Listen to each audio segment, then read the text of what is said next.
হিমালয় যেন এশিয়ার হৃদয়, আর সেই হৃদয়ের শিরায় বয়ে চলে শত নদীর ধারা। এই নদীগুলোর মধ্যেই এক বিশাল রক্তধারা ব্রহ্মপুত্র।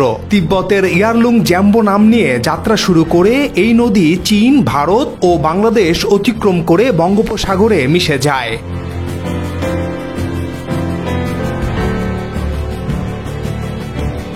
কিন্তু আজ এই নদীকে ঘিরে শুরু হয়েছে এক নীরব অথচ বিধ্বংসী যুদ্ধ, পানির যুদ্ধ।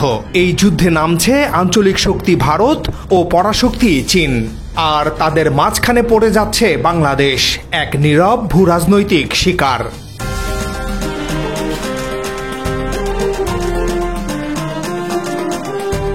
চীন এখন তৈরি করছে বিশ্বের সবচেয়ে বড় জলবিদ্যুৎ প্রকল্প, যার নাম মেডক গ্র্যান্ড ড্যাম। এটি ব্রহ্মপুত্র নদীর উৎসে তিব্বতের মেডক অঞ্চলে। বাঁধটির উচ্চতা প্রায় 180 মিটার। এতে প্রায় 60,000 মেগাওয়াট বিদ্যুৎ উৎপাদনের পরিকল্পনা রয়েছে, যা ইতোমধ্যে চীনের তৈরি 3 গর্জেস ড্যামকেও ছাড়িয়ে যাবে।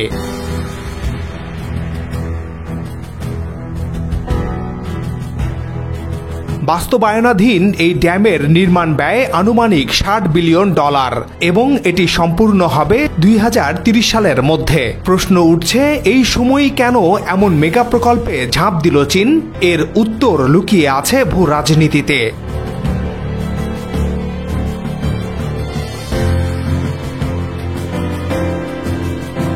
চীনের মেডক গ্র্যান্ড ড্যাম প্রকল্পটি নির্মিত হচ্ছে এমন একটি অঞ্চলে যেখানে তীব্র পাহাড়ি ঝুঁকি, দুর্ভেদ্য উপত্যকা এবং প্রায় 1000 কিলোমিটার ব্যাসার্ধে কোনো বড় শহর নেই।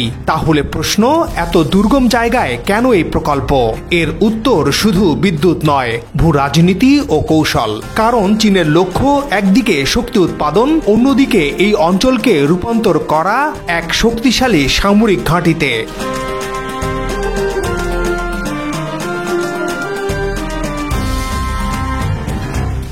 মেডক এলাকা ভারতের অরুণাচল সীমান্তের একেবারে কাছে। এখানেই ভারত ও চীনের সীমান্ত সংঘর্ষ ঘটে 2020 সালে।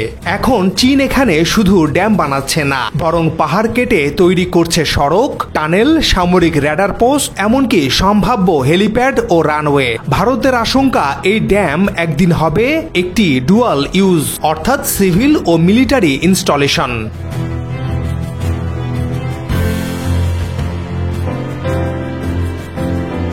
চীন এমন একটি জায়গায় নিজেদের স্ট্র্যাটেজিক প্রেজেন্স বাড়াচ্ছে যেখান থেকে চাইলে তারা ভারতীয় সেনাবাহিনীর গতিবিধি পর্যবেক্ষণ করতে পারবে, এমনকি প্রয়োজনে মিসাইল সিস্টেম বসাতে পারবে। এই এলাকায় তৈরি হওয়া জলবিদ্যুৎ প্রকল্প হবে সামরিক সরবরাহ ও রসদের ঘাঁটি, যেখানে পানি শুধু শক্তি নয়, নিরাপত্তার উপকরণও।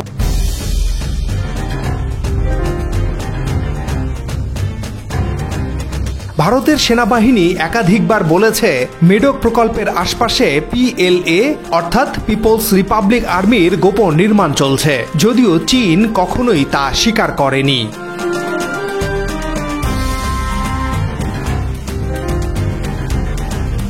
এদিকে ভারতের উত্তর পূর্বাঞ্চল, বিশেষ করে আসাম ও অরুণাচল প্রদেশ ব্রহ্মপুত্রের পানির উপর নির্ভরশীল।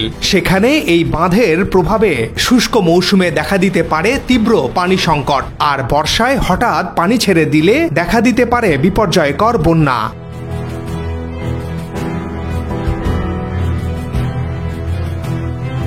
ভারতের আশঙ্কা, চীন এই পানি প্রবাহকে হাইড্রোলজিক্যাল অস্ত্র হিসেবে ব্যবহার করবে। চীন চায় ভারতের এই অঞ্চল বর্ষায় ভেসে যাক, আবার শুষ্ক মৌসুমে শুকিয়ে যাক। চীন যদি চায় তাহলে এটি হবে। স্রোতের গতি থামিয়ে দিতে পারলে শুধু পানি নয়, প্রভাব বিস্তারও চলে আসবে হাতে।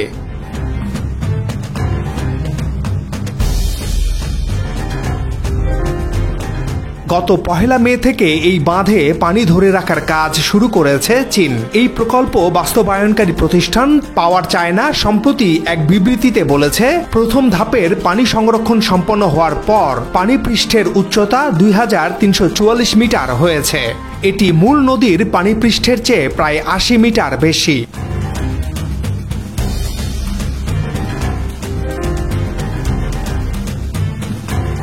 বাঁধটির পানি সংরক্ষণ সক্ষমতা হয়েছে 110 মিলিয়ন ঘনমিটার। এই পানি সংরক্ষণ শুরুর ফলে বিদ্যুৎ কেন্দ্র চালুর জন্য শক্তিশালী ভিত্তি পেয়েছে কর্তৃপক্ষ। তাদের আশা, এই বিদ্যুৎ কেন্দ্রের প্রথম ইউনিট থেকে চলতি বছরের শেষে বিদ্যুৎ উৎপাদন শুরু হবে। এটি বছরে 30 লাখের বেশি পরিবারের বিদ্যুৎ চাহিদা পূরণ করতে পারবে বলে ধারণা করা হচ্ছে।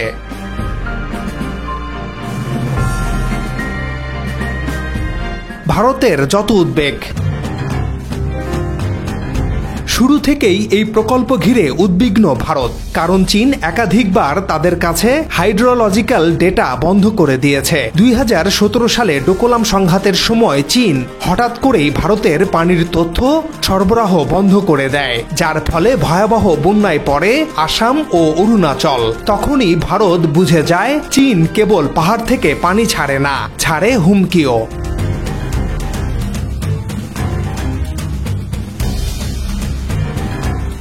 চীন এই বাঁধটির মাধ্যমে তিব্বতের শক্তি ও নিয়ন্ত্রণ আরও পাকাপোক্ত করছে।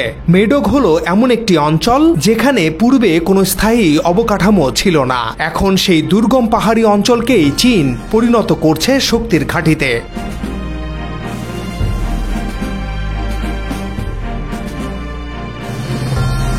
অন্যদিকে বাংলাদেশ আজ শুধু উজানের নির্ভরশীল দেশই নয়, বরং ভারত ও চীনের মাঝে এক জটিল কূটনৈতিক দাবার গুটিতে পরিণত হচ্ছে।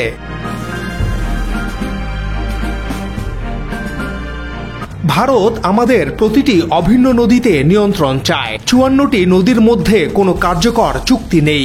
শুধু গঙ্গা নিয়ে একটা চুক্তি হয়েছিল 1996 সালে, সেটিও সময় পার করে ফেলেছে। আর তিস্তা আজ মৃতপ্রায়।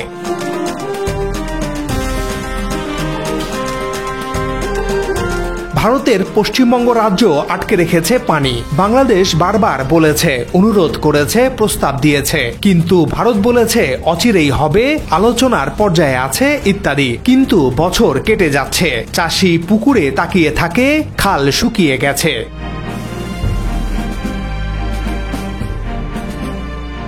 রংপুর, লালমনিরহাট, নীলফামারী, পানির অভাবে ধান হয় না, পাট শুকায়। এই সময়েই চীন এসে বলেছে, আমরা তিস্তা পুনর্গঠনে সহায়তা করব। তারা $1 বিলিয়ন তহবিল প্রস্তাব করেছে, সেচ প্রকল্প, নদী ড্রেজিং ও জল সংরক্ষণের পরিকল্পনা দিয়েছে।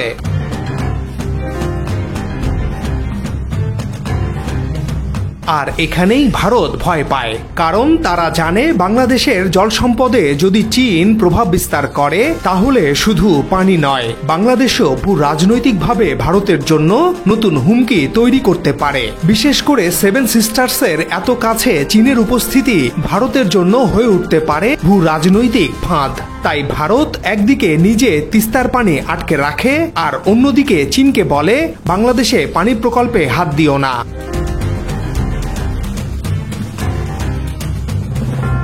এদিকে চীন কিন্তু থেমে নেই। তারা বাংলাদেশের সঙ্গে 50 বছরের একটি জল সম্পদ উন্নয়ন রূপরেখা তৈরি করছে। নদী পুনর্জীবন, জলাধার উন্নয়ন, স্মার্ট হাইড্রোলিক ম্যানেজমেন্ট, এসবের জন্য একাধিক যৌথ প্রকল্প প্রস্তাবিত। বাংলাদেশ কি করবে? কিন্তু বাংলাদেশ নীরব থাকবে না। গত 20 জুন আনুষ্ঠানিকভাবে বাংলাদেশ জাতিসংঘের protection and use of transboundary water courses and international lakes UN water কনভেনশনে যোগ দিয়েছে। এর মাধ্যমে বাংলাদেশ দক্ষিণ এশিয়ার প্রথম এবং বিশ্বের 56তম দেশ হিসেবে এ চুক্তিতে যুক্ত হলো।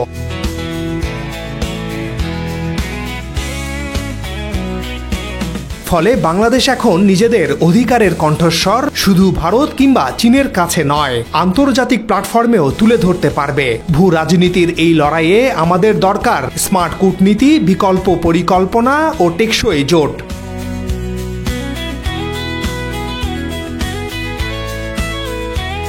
আমরা দেখেছি শুধু তিস্তা নয়, সারা দেশের 54টি অভিন্ন নদীর পানি বন্টনে ভারত যে একচ্ছত্র দাদাগিরি করছে তা আজ আর গোপন কিছু নয়। অথচ আন্তর্জাতিক আইনে অভিন্ন নদীগুলোর পানি যৌথভাবে ব্যবহারের বাধ্যবাধকতা রয়েছে। এছাড়া এই যৌথ নদীতে যে কোনো অবকাঠামো নির্মাণের সময় অবশ্যই সংশ্লিষ্ট দেশগুলোর অনুমতি নিতে হবে, কিন্তু ভারত বারবার এই আইন লঙ্ঘন করেছে।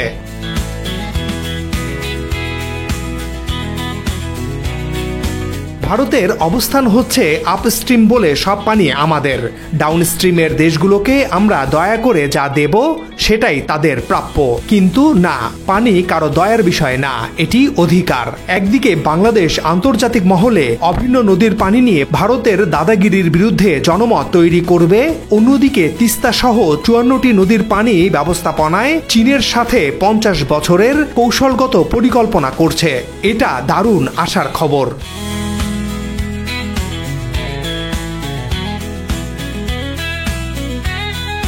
চীনের যে সরকারি প্রতিষ্ঠান বিশ্বের সবচেয়ে উঁচু বাঁধ নির্মাণ করছে, সেই পাওয়ার চায়না তিস্তা মহাপরিকল্পনা বাস্তবায়ন করতে একেবারে প্রস্তুত। নকশা প্রণয়ন থেকে শুরু করে বাস্তবায়নের জন্য প্রয়োজনীয় বিনিয়োগ করতেও প্রস্তুত তারা। এরই মধ্যে অন্তর্বর্তী সরকারের উপদেষ্টারা উত্তরাঞ্চলের বিভিন্ন জেলায় গিয়ে মানুষের মতামত নিয়েছেন। উত্তরবঙ্গের মানুষ তিস্তা মহাপরিকল্পনা দেখতে একেবারে উদ্গ্রীব।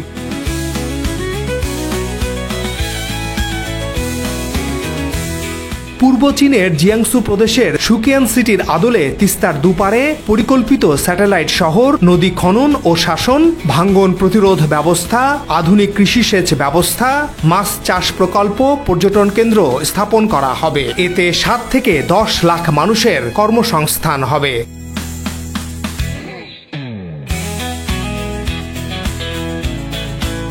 এছাড়া এই প্রকল্পে তিস্তার পানি ব্যবস্থাপনায় আসবে বিশাল পরিবর্তন। নদীর প্রশস্ততা কিছুটা কমবে, ফলে দুই পারে কৃষি জমি ও শিল্পাঞ্চল তৈরির জায়গা বের হবে। নদীর গভীরতা দ্বিগুণ করা হবে। এর ফলে বর্ষায় তিস্তায় যে পানি আসে তা নদীর ভেতর সংরক্ষণ ও এর পাশাপাশি বিভিন্ন চ্যানেলের মাধ্যমে সংরক্ষণ করা হবে, যে কারণে বন্যার হাত থেকে বাঁচবে একরের পর একর জমি। অন্যদিকে শুষ্ক মৌসুমে নদীতে থাকা পানি ব্যবহার করা যাবে।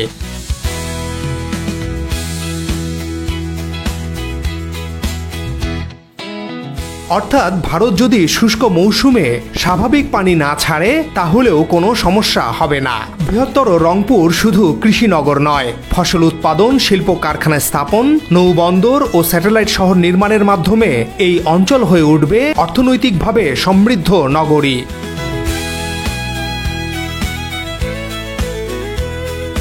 ভারত শুধু বাংলাদেশের সাথেই নয়, পাকিস্তানের সাথেও একই আচরণ শুরু করেছে। পাকিস্তানের জনজীবনের অন্যতম অনুষঙ্গ সিন্ধু নদীর পানি। সেই সিন্ধুর উৎসে বাঁধ দিয়ে নদীর গতিপথ ঘুরিয়ে নেয়ার পরিকল্পনা দীর্ঘদিন ধরে করে আসছে ভারত।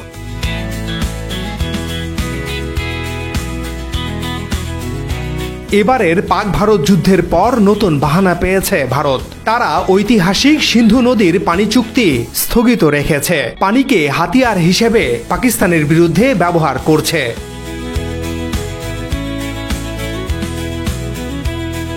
ফলে একদিকে চীন ভারতের বিরুদ্ধে ব্রহ্মপুত্রকে ব্যবহারের সুযোগ নিচ্ছে, অন্যদিকে ভারত সিন্ধু নিয়ে পাকিস্তানের সাথে ও তিস্তা সহ বেশ কিছু নদী নিয়ে বাংলাদেশের সাথে রাজনীতি করার সুযোগ নিচ্ছে। কিন্তু বাংলাদেশ এবার খেলবে নতুন কূটনৈতিক ও বাস্তববাদী খেলা। চীন যদি তিস্তা প্রকল্পে সত্যিই যুক্ত হয় তাহলে ভারতের গলা পুরোপুরি শুকিয়ে যাবে। একবার ভাবুন, ভারত সীমান্তের উজানে ব্রহ্মপুত্রে চীনের পানি রাজনীতি ও সামরিক উপস্থিতি, আবার ভারতের সীমান্তের কাছে ভাটিতে বাংলাদেশে চীনের উপস্থিতি। কোথায় পালাবে ভারত?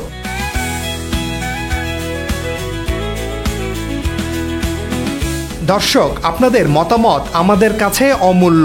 কমেন্টে জানান বাংলাদেশের কি করা উচিত। আজ এ পর্যন্তই, আবারও দেখা হবে নতুন কোনো প্রতিবেদনে। সে পর্যন্ত সবাই ভালো থাকুন। সাবস্ক্রাইব করে আমাদের সাথে থাকার অনুরোধ থাকলো।